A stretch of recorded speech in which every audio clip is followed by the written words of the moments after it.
കൊള്ളക്കാരുടെ മാനസാന്തരം. ഉത്തരേന്ത്യയിലെ ചമ്പൽ കാടുകളിൽ താവളമടിച്ച് കൊള്ളയും കൊള്ളിവയ്പും നടത്തിയിരുന്ന ചമ്പൽ കൊള്ളക്കാരെക്കുറിച്ച് കേട്ടാൽ ഒരു കാലത്ത് ആരും പേടിച്ചു വിറയ്ക്കുമായിരുന്നു. ജമീന്ദാർമാരുടെ മണിമന്ദിരങ്ങൾ കൊള്ളയടിക്കുക, അവരെ നിഷ്കരുണം കൊല്ലുക, തീവണ്ടികളും മറ്റും തടഞ്ഞു നിർത്തി യാത്രക്കാരുടെ കൈമുതലുകൾ കവർച്ച ചെയ്യുക എന്നിങ്ങനെ എന്തിനും പോന്ന കൊടും ക്രൂരന്മാരായിരുന്നു അവർ. പോലീസ് മേധാവികൾക്കും നാടുവാഴുന്ന മന്ത്രിമാർക്കും സർക്കാരിനുമൊക്കെ ചമ്പൽ കൊള്ളക്കാരെ വലിയ ഭയമായിരുന്നു. അങ്ങനെ ആളുകൾ പേടിച്ച് പുറത്തിറങ്ങാൻ പോലും ഭയപ്പെടുന്ന കാലം. ഒരു ദിവസം ബീഹാറിലെ പ്രായം ചെന്ന ഒരു ജനനായകന്റെ വസതിയിലേക്ക് ആജാനബാഹുവായ ഒരാൾ കടന്നു ചെന്നു. ആരാണ് താങ്കൾ? മനസ്സിലായില്ലല്ലോ. ഗൃഹനാഥൻ ആ അപരിചിതനെ സൂക്ഷിച്ചു നോക്കിക്കൊണ്ട് ചോദിച്ചു. ഞാൻ ചമ്പൽ താഴ്വരയിൽ നിന്ന് വരുന്നു. ചമ്പൽ കൊള്ളക്കാരുടെ തലവൻ മാധവ് സിംഗ്. പക്ഷേ പേര് കേട്ട് വയോധികനായ ആ ഗൃഹനാഥൻ പതറിയില്ല. അദ്ദേഹം പുഞ്ചിരിയോടെ മാധവ് സിംഗിനെ നോക്കി.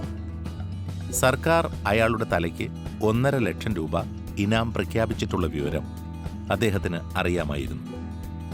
എന്തിനാണ് മാധവ് സിംഗ് ഇങ്ങോട്ട് വന്നത്? ഇവിടെ കൊള്ള ചെയ്യാൻ കൂടുതലായി ഒന്നുമില്ലല്ലോ. അതിന് മറുപടി പറയാതെ മാധവ് സിംഗ് പെട്ടെന്ന് ആ വയോധികന്റെ കാൽപാദങ്ങളിൽ കെട്ടിവീണു. അയാൾ പറഞ്ഞു, ബാബുജി, കൊള്ളയും കൊലയും അവസാനിപ്പിച്ച് നല്ല മനുഷ്യരാകാൻ ഞങ്ങൾ ആഗ്രഹിക്കുന്നു. ആയുധം വെച്ച് കീഴടങ്ങാൻ ഞങ്ങൾ തയ്യാറാണ്. അങ്ങ് അതിന് മധ്യസ്ഥത വഹിക്കണം. അങ്ങ് വിചാരിച്ചാൽ ഞങ്ങൾക്കൊരു പുതുജീവിതം ഉണ്ടാക്കിത്തരാൻ കഴിയും. മാധവ് സിംഗിന്റെ കണ്ണിൽ നിന്ന് നീർമുത്തുകൾ അടർന്നു വീഴുന്നത് അദ്ദേഹം കണ്ടു. 2-3 ദിവസം ആ വന്ധ്യവയോധികൻ കൊള്ളത്തലവനെ വളരെ രഹസ്യമായി അദ്ദേഹത്തിന്റെ വീട്ടിൽ പാർപ്പിച്ചു. ആ ദിവസങ്ങളിൽ തന്നെ ഭരണാധികാരികളെ അടിയന്തരമായി കണ്ട് കൊള്ളക്കാർക്ക് ആയുധം വെച്ച് കീഴടങ്ങാനും പൊതുമാപ്പ് നൽകാനുമുള്ള ചുറ്റുപാടുകൾ അദ്ദേഹം ഒരുക്കി.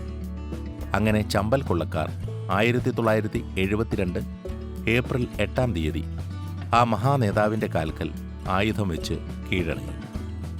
ജയപ്രകാശ് നാരായണൻ എന്നായിരുന്നു ആ ജനനായകന്റെ പേര്. ചരിത്രത്തിൽ ഇടം നേടിയ മഹാപുരുഷൻ.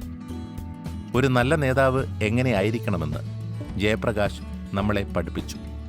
ഇതുപോലുള്ള നല്ല നേതാക്കളെ കണ്ടുപഠിക്കാനും അവരുടെ മാതൃകകൾ കണ്ട് വളരാനുമാണ് നാം ഒരുങ്ങേണ്ടത്.